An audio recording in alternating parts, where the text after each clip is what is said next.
বাসা ভাঙতে বিজেপির আন্দোলনে দলে দলে যোগ দিন। এই পৌরসভায় তৃণমূলের ঘুঘুর বাসা ভাঙতে আন্দোলনে দলে দলে যোগ দিন। এই প্রত্যেক কমিশনারকে তাদের হিসাব নিকাশ দিতে হবে। এই অবৈধভাবে জনগণের নেওয়া টাকা অবিলম্বে ফেরত দিতে হবে। এই অবৈধভাবে জনগণের কাছে নেওয়া টাকা অবিলম্বে ফেরত দিতে হবে। এই কাটমানির টাকা অবিলম্বে ফেরত দিতে হবে। অবিলম্বে এবং চোর ডাকাত থেকে নিয়ে আর পৌরসভা পরিচালনা করতে দেব না, এইভাবে আজকে আমরা একটি ডেপুটেশনের ব্যবস্থা করেছি। আমি স্লোগান দেবো, প্রত্যেকেই আমরা জোরভাবে স্লোগান দেবেন। বন্দে মাতরম,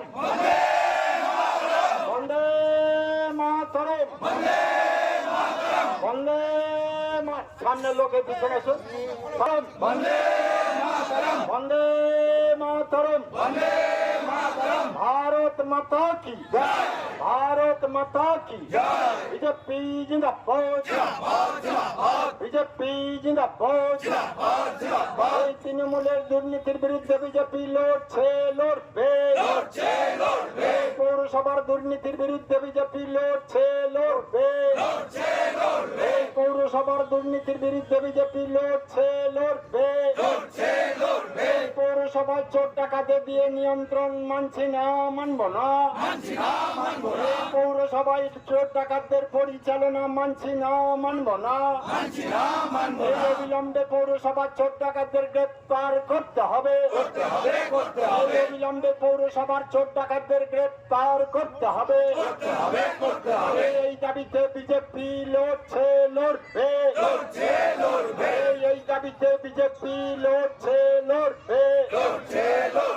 পৌরসভার গত 5 বছরের হিসাব জনগণের কাছে দেওয়ার দাবিতে বিজেপি লড়ছে লড়বে।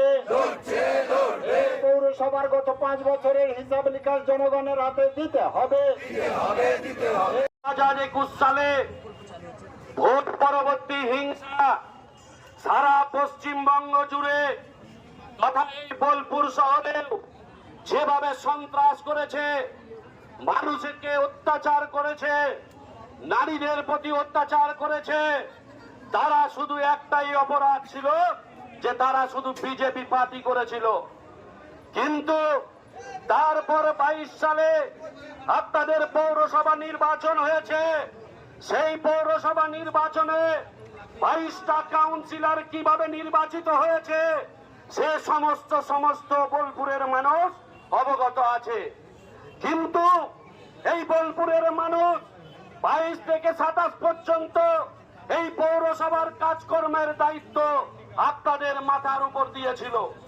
কিন্তু 26 সালে সরকারের পরিবর্তনের পর আপনারা অফিসে আসা বন্ধ করে দিয়েছেন, আপনারা কেউ পদত্যাগ করে দিয়েছে, আপনাদের ওয়ার্ডের কোনো পরিষেবা সাধারণ মানুষ পাচ্ছে না, কোথাও লাইট জ্বলছে না, কোথাও রাস্তা পরিষ্কার হচ্ছে না।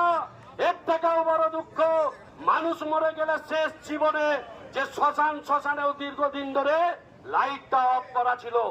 তাই আমি কাউন্সিলরদেরকে, এই পৌরসভার যারা দায়িত্বে ছিলেন তাদেরকে প্রশ্ন করতে চাই যে আমাদের দল ক্ষমতায় আসার পর আপনাদেরকে কেউ কি বিরোধ করেছিল, কেউ কি মারতে এসেছিল, কেউ কি বারণ করেছিল যে আপনারা অফিসে যাবেন না?